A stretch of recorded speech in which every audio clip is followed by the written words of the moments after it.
He is shivering before the doors even open, a breath like smoke, a coat stitched together by years, a pair of shoes that no longer keep the cold out.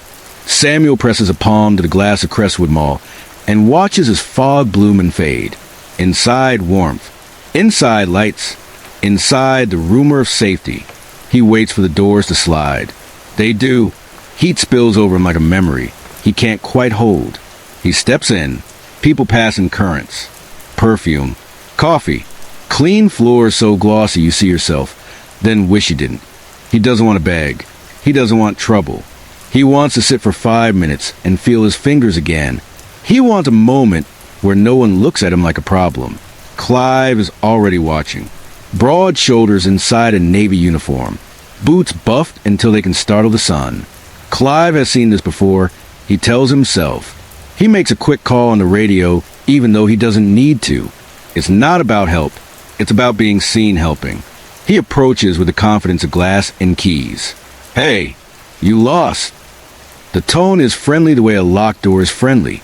Samuel stops near a bench by the food court. I just need. Clive's chuckle is a blade and cloth. This isn't a shelter, friend. Not today. The word friend doesn't survive the sentence. Samuel nods. He has learned to nod at storms he cannot stop. I'll sit for a minute, he whispers. Outside, Clive says, thumb hitching toward the bright, cold morning. This is private property. We can't have you bothering families. A woman in a red coat slows, eyes soft, then moves on. A pair of teenagers snicker, then pretend they didn't. A barista looks away and keeps wiping a spotless counter. No one wants to be a part of this. No one wants to be left holding the mirror. Samuel rises. His bones argue with emotion. He steadies. He looks at Clive and something steady looks back. Not anger, not fear. Something like patience with a sharp edge. For a second, Clive feels a slip in the ground beneath him. A flicker of doubt. It passes. Power is practice. He waves a man along, escorting him to the doors with a rhythm of out, out, out. The cold meets them like an accomplice. If you're smart, you won't come back, Clive says. People like you drag a place down. The doors close. The sentence hangs in the air like frost that never melts. Samuel walks to the bus stop. He sits on metal that steals heat from the body without apology. He reaches into his coat and touches an envelope with an embossed crest. He doesn't open it. Not yet. He's already memorized what it says. The mall swallows the moment and continues. Morning becomes afternoon, becomes evening. Families take bags of cars. Security logs a minor incident resolved. Clive forgets nothing and convinces himself he has. He goes home satisfied. He did his job. 2 days are a hinge. They open and something different walks through. The mall wakes to murmurs. Corporate visit. Whispers like receipts pulled from drawers. Store managers straighten displays that were already straight. The general manager checks his tie, so often the scene protests. Clive listens on the radio and adds an extra layer of authority to his stride. Mid-morning, a man steps through the main entrance flanked by 2 in quiet suits. The coat is gone. In its place, a charcoal suit cut with the calm of good decisions. Shoes that do not slip. A beard trimmed to credibility. Hair combed back like time itself obeyed. Clive recognizes the eyes first. Recognition arrives like a hand around the throat. Cold. Precise. He blinks it away. Good morning, the man says. The voice is the same voice that asked for a bench. Now holds rooms. Welcome to Crestwood Mall. Clive manages. Corporate tour? In a manner of speaking, the man says. He hands a sealed folder to the general manager, who appears like an apology. Everything ready for today's announcement? Absolutely, Mr. Pierce. The manager breathes. The name lands like a drop plate. Clive doesn't pick it up. He remembers a rumor, a buyout, a silent new owner with a taste for overlooked properties and a long game. Pierce. Samuel Pierce. The crowd gathers in the atrium as if drawn by a magnet under the floor. Camera flashes pop. Staff line the edges with hopeful smiles. The general manager steps to a small podium. Thank you for joining us. Today we begin a new chapter. Please welcome the new owner of Crestwood Mall, Mr. Samuel Pierce. Hands meet palms, mouths open in O's. Clive feels his heart knock once, and then twice against his ribs like it's trying to leave. Samuel steps to the mic. He scans the faces. He pauses on Clive just long enough to confirm something. Then he begins. When I was a child, my mother worked 2 stores down from this atrium, he says. She taught me that dignity costs nothing to give and is priceless to receive. His voice is warm and level. It moves like a story sitting by a bedside and telling truth without raising itself. Life is generous and cruel, he says. It gave me everything. Then it took much of it back. There were days that were thin. There were nights that were colder than weather. A hush folds over the crowd. People who thought they had seen stories realize they have only skimmed the first sentences. Not long ago, he continues, I walked into this mall looking like I'd run out of good days. I asked for a moment of warmth. I was reminded of how we treat those we think have nothing to give. He lets silence ring like a bell and waits for the echo to fade. I believe in commerce, he says, and I believe in community.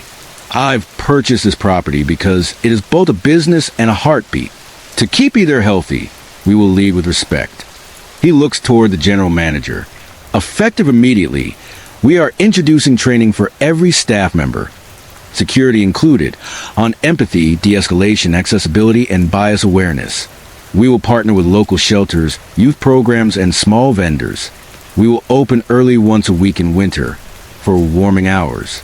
We will create scholarship kiosks where teenagers in this mall can discover opportunities instead of trouble. Applause rises like a tide, cautious at first, then confident. Samuel doesn't smile large. He nods once and steps away. As people disperse, he walks toward Clive with an even stride. They stand face to face and hum of after. I remember your words, Samuel says softly. The softness is not forgiving yet. You told me people like me drag a place down. Clive swallows. The balloon of an apology floats up, but Samuel lifts a hand and lets the string go. Actions speak louder than apologies, he says. I'm giving you a chance to prove yourself. Take it. He turns. He's gone with the neatness of a period at the end of a sentence that started years ago. Clive is left with a uniform that suddenly weighs too much. He returns to the security office. He stares at the mirror above the sink. The mirror refuses to edit. All day he moves through the mall with the unsteady balance of a man walking on a new floor he used to think he owned. Training begins the next week. A woman named Mariah coordinates it. Former social worker. Eyes like kind light. She sits the entire staff in a circle because circles have no head of the table. She talks about stories before rules, about listening before speaking, about what a person looks like when all the doors have been closed to them and they are still knocking. Clive folds his arms, unfolds them. He'd like to be the first to claim he already knew this, but the truth sits beside him like a witness. He takes notes. He doesn't argue. Not aloud. The program runs over 3 Thursdays and 2 Saturdays. De-escalation, non-violent communication, responding to crises, how to call for backup that isn't a badge, how to see a human being under a problem. On the 2nd Thursday, the projector light fails, and Mariah laughs and continues anyway. See, she says, adapt. People chuckle. The room relaxes. Change arrives best when it doesn't knock with a fist. Outside the training room, the mall itself starts to change shape at the edges. A bulletin board appears near the food court for local job postings. A community piano arrives under the escalators, and at least twice a day someone surprises the world by playing something beautiful. A warming hour is announced for Tuesdays in winter. One early morning, Samuel shows up in a gray hoodie with a thermos, pouring coffee and listening more than he speaks. Memos stop sounding like orders and start sounding like invitations. Managers notice morale bending toward better. Teenagers who used to loiter with the aimless energy of nowhere to go find the scholarship kiosk and lean in. A woman who cleans the floors at night smiles differently at dawn. Clive notices all of it and doesn't know what to do with how it makes him feel. He still believes in rules. He still believes in lines. But he no longer believes in a story where power is the same thing as worth. On a Saturday that begins sunny and ends not, a storm moves across the city fast. Rain like thrown rice. Parking lot slick with surprise. The fire alarm shrieks at 2:14 p.m. For a heartbeat. Everything is noise. Clive's radio lights up with reports. Smoke in the service corridor behind the old toy store. Likely an electrical issue. He moves. Training clicks into place like the next gear. Jones, sweep North Wing evacuation. Priya, check the elevator lobby for anyone needing assistance. I'm heading to the corridor. He turns a corner into a blur of water and light. A woman with a stroller stumbles. He kneels, lifts, guides, doesn't bark. Breathe. We're going to the exit. I've got you. He repeats it 3 times, each time quieter, each time truer. In the service corridor, thin smoke snakes along the ceiling. Maintenance is already there. Power shut to the faulty panel. Sprinklers betray their name and drench everything that doesn't need drenching. A security junior, Luis, coughs hard. Clive puts a hand on the kid's back and counts with him until the cough loosens its grip. Good work, Clive says. Luis looks up like someone just handed him a key he forgot he had. A crowd gathers under the overhang near the east exit. Rain drums the roof like a message, and people try to read it. An elderly man is shivering, jacket soaked. A teenager hands him a hoodie. A barista passes out paper cups of hot water because tea bags weren't fast enough. No one asks who belongs and who doesn't. For 10 minutes, the mall becomes a village. The all-clear comes at 2:39 p.m. No injuries. The cause was a tired wire that had run out of patience. People file back in, damp and kinder. Samuel appears near the entrance with his sleeves rolled. He helps a woman shake water from a stroller canopy. He nods at Clive across a lobby, now smelling like wet carpet and relief. The nod has weight. Clive nods back, a small, square movement. He hopes says more than his words have so far. That evening, Clive sits at his desk and writes an incident report that reads like a story without metaphors. He adds a note recommending additional smoke detectors in the service corridor and a quarterly evacuation drill. He hits send. He doesn't know if anyone will notice the last line he writes. Staff responded with calm and compassion. They do. At 9:12 p.m., a reply arrives from Samuel's email. Good call on quarterly drills. Let's implement. Also, thank you for today. It is 2 sentences. It is a bridge. Days unspool into a new habit. Clive starts walking the morning circuit earlier and slower. He learns names, not just faces.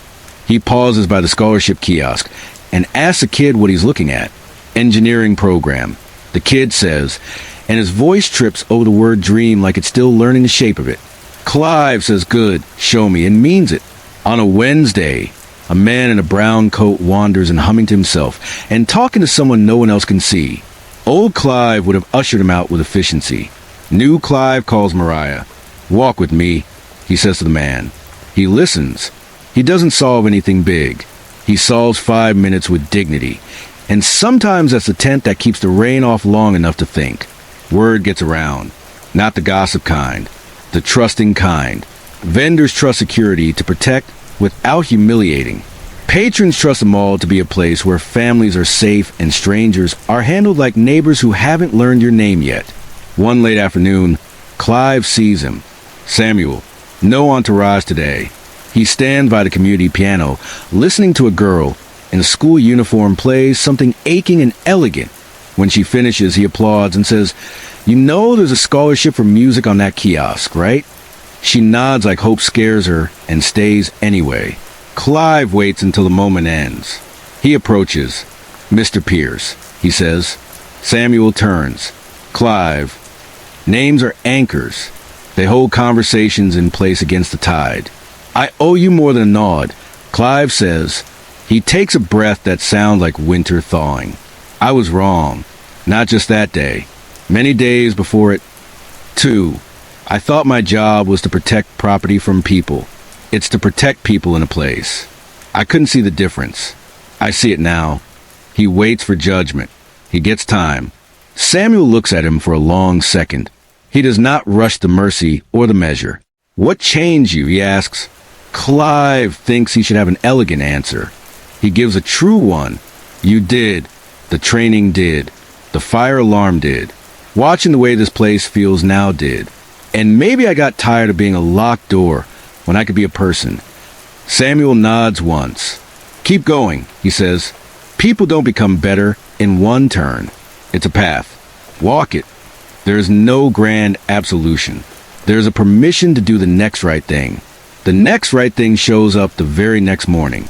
A boy stands at the entrance with a backpack that looks heavier than books. Eyes darting. Jitter in his hands. The kind of energy that either ends in a mistake or a good conversation if you get there first. Clive gets there first. First time here? He asks light. The boy shrugs. Clive nods toward the scholarship kiosk. You like computers? A pause. A nod. My cousin does cybersecurity. Says it's like solving puzzles for a living. Want to try a puzzle? They walk. They click. They look up deadlines and talk about requirements, and the boy laughs once without meaning to, which is the purest laugh a person has. There is no headline about it.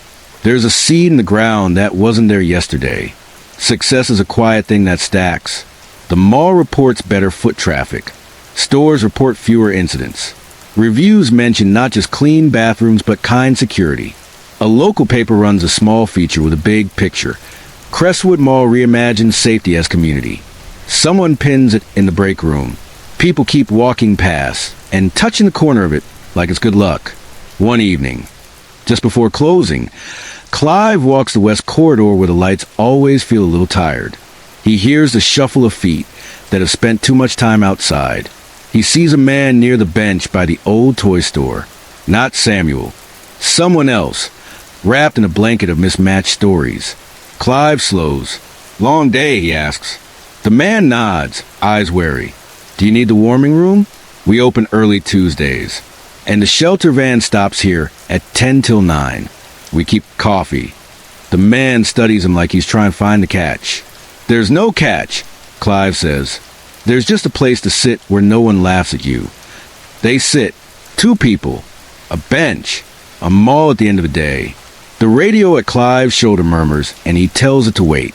He thinks of the sentence he threw like a stone months ago. People like you drag a place down. He can feel the weight of it in his own hands now. He can feel how wrong it sits in the palm, how it tastes like metal when you try to swallow it. He looks up and sees Samuel watching from a distance, hands in pockets, expression unreadable and kind. Clive lifts a hand. Samuel lifts his in return. There is no speech today. There's a rhythm you can build a city on. See, listen, act, repeat. Time turns. The mall decorates for spring then summer. A farmer's market pops up in the parking lot on Sundays. Kids chase bubbles past the table where a retired teacher helps fill out financial aid forms. The scholarship kiosk posts its first acceptance letter tacked with a blue thumbtack, like a flag on the moon. On a Tuesday morning, warming hour, Samuel pours coffee. He slides a cup toward Clive. Try this blend. Clive sips and cough a laugh. Too fancy for me. Let me guess, Samuel says. You're a plain coffee man. Stubborn habit, Clive admits. Samuel shakes his head. Sometimes stubborn is another word for faithful, he says. Sometimes it's just stubborn. They grin the sort of grin that says we survived a thing, and we're not pretending it didn't matter. Later that week, the general manager gathers the staff for a brief. Numbers, initiatives, improvements. He finishes with a sentence that surprises everyone, including himself. We're better because we're kinder, he says. The room is quiet, and then it isn't. Clive walks back to the security desk and sees the bench by the food court the way you see a person you misjudged for years. He notices the small brass plaque someone has added. It reads, "Sit, rest, begin again." He doesn't know who put it there. He doesn't need to. That afternoon, a family comes and soaks from a sudden storm, children squealing, parents exasperated.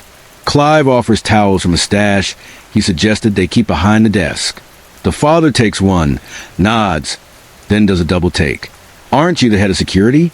Clive says he is. The father says, Thanks to the human thing, Clive says it's the best part of the job. At closing, the corridors hum that soft end-of-day song. Clive locks the side doors with hands that feel both the past and the present sitting together without argument. He looks out over the empty atrium and remembers the man he used to be in this exact light. The man who believed authority was armor, not responsibility. He breathes and the breath doesn't fog. It clarifies. On his way out, he sees Samuel again. No audience. Just two people at the edge of a day. The way stories end when they're going to keep going. Walk a minute? Samuel asks. They do. They move under the skylights, turned purple by the last of the sunset. I never told you why I came the first time, Samuel says. Clive waits. I came because I wanted to remember, Samuel says, what it felt like to be invisible. I wanted to see if this building could notice me before my suit did. He glances at the floor, as if the tiles might answer. It didn't, but we're changing that. Clive nods. We are, he says. The pronoun lands like a promise. They stop by the bench with the plaque. For a moment, neither speaks. The silence is not empty. It is full of what they've learned to carry. Clive says, when the alarm went off, I didn't think about policy first. I thought about people. That was new for me. It felt right. Samuel says, that's the job. Clive smiles, small and earnest. Now I know. Outside, the night air is clear and kinder than winter. Clive steps into it with shoulders that sit lower on his frame. He looks back once. Lights twinkle. The mall breathes. He breathes with it. The next morning, a boy plays 3 notes wrong on the community piano and laughs. A grandmother claps anyway. A vendor gives a discount to a girl on her way to her second job. A guard carries a box for someone who can't. A manager sets aside a slice of cake for the janitor's birthday. None of it will make the news. All of it will make the place. And somewhere at a bus stop, another man sits with an envelope in his pocket. He doesn't know yet that when he walks through those doors, he will be greeted, not judged. He doesn't know he will be offered coffee. Without being asked for proof, he deserves it. He doesn't know that if he needs 5 minutes of warmth, 5 minutes of warmth will be ready. Clive will see him first. He will step forward not as a gate, but as a guide. Morning, he'll say, come in, take a seat, let me know how we can help. And the man will, and the mall will, and the day will be better because 2 people met in a place that used to be only a place and became a community. Once, Clive believed safety was a line you drew. Now he understands it's a hand you extend. Once, Samuel tested a building and found it cold. Now he walks the same floors and hears a heartbeat that answers his own. The winter morning that started it all is still there in memory. The fog on the glass. The chuckle like a door shutting. The sentence that tasted like metal. But memory is not a cell. It's a map. It shows you where you went wrong, so you can walk right. Security guard laughs at a homeless man, then finds out he's a new mall owner. That's the headline. But the real story is longer. The real story is a place learning to pronounce the word dignity in every accent arrives in. The real story is a man in uniform and a man in a suit choosing to keep learning past the ending everyone claps at. So a mall becomes a village. A bench becomes a promise. A guard becomes a guardian. A building becomes a better idea. And when the doors slide open morning after morning, the warm air spills out like a welcome that finally means what it says. People step in carrying whatever they carry. They are seen. They are listened to. They are invited to sit, rest, begin again. Because the truth is, what happened to Samuel could happen to anyone. Next time, it might not be a stranger in a tattered coat. It might be a friend, a neighbor, or someone you love. So if you believe stories like this matter, hit that like button, subscribe for more, and let's keep the conversation going. Because next time, it might not be him. It might be someone you know.